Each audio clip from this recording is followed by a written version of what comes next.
Nabalitaan umano ni Christopher Min na laging umanong lasing si Daniel Padilla. Isa na namang natalakay sa bagong episode ng Showbiz Now na ay ang umano'y nakarating kay Christopher Min na pagdalasing di umano ni Daniel. Ito nga ay kaugnay pa rin sa kontrobersyal na hiwalayan nila ni Catherine Bernardo na kanilang kinumpirma noong November 30 ng nakaraang taon. Sa ipinapakita umano ni Daniel na tila matatag daw ito sa hiwalayan.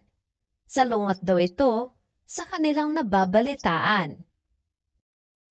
Tila doon daw umano kumukuha ng lakas ng loob si Daniel sa pagbabakasakaling makakabalik pa ito kay Catherine Bernardo.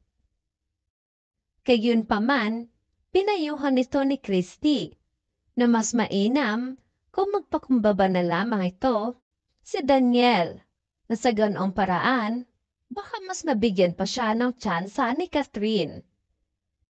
Aminin mo na lang ang katotohanan at baka sakalin merong pang pwersa na magtulak kay Catherine palapit sa iyo, saad ni Christy. Si Daniel Padilla, isang aktor at modelo sa Pilipinas. Anak siya ni Carla Estrada at aktor na si Romel Padilla. Mas naging matunog ang pangalan ni Daniel nang pumatok sa publiko ang love team nila ni Catherine Bernardo na kanya naging totoong kasintahan sa loob ng 11 taon. Nag-viral ng video ni Catherine Bernardo na nagsasabi kay Daniel Padilla nang sakay ka na sa kasal ni Robby Domingo. Nag-viral nga ang video ni Catherine Bernardo habang inaalok si Daniel Padilla na sumabay ito sa kanyang sasakyan.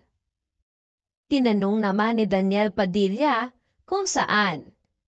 Habang may imbitasyon, ipinakita sa isa pang video na hindi sila sumakay sa iisang sasakyan papunta sa reception ng kasal ni Robby.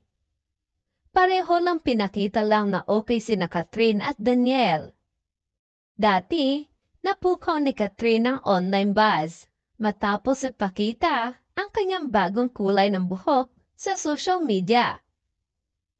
Nag-upload siya ng bagong selfie kamakailan, kasama ang kanyang pamangkin na si Lexie Alcantara. Sa larawan, nakita si Catherine na nakasuot ng bagong lighter brown na kulay ng buhok, hindi na orange na buhok.